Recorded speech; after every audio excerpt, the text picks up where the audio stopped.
70s produces more stagflation. And then at some point, the inflation problem or the devaluation of money problem becomes such that the central bank then tightens money Right. and so on. And The Volcker years. The Volcker years. The Trump administration claimed that A breakdown look like? What does stage 6 look like?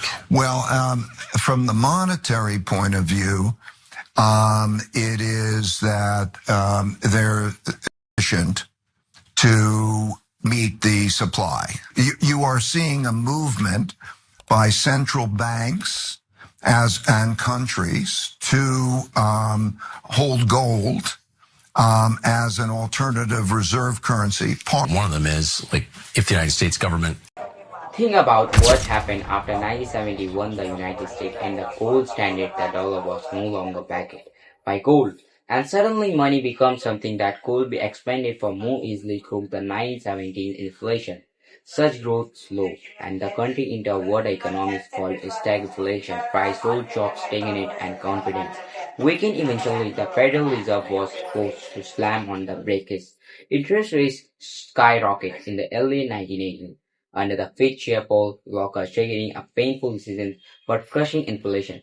The pendulum swing hard. Now fast forward today, according to billionaire investor Ray Dalio, the United States is moving through a familiar historical cycle, and we are dangerously close to what he calls stage 6, the breakdown phase of a long-term monetary order. He argued America is currently in a stage 5, still the strongest power in the world, but in a relative decline burdened by the debt, internal division, and a monetary strain. Stage 6, he won his when the system itself starts to structure.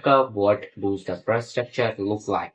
From a monetary standpoint, Dario explained it simply: when the demand for the reserve currency is no longer stronger enough to absorb the supply being created. In a plain English, when too many dollars are printed and too few people want to hold them.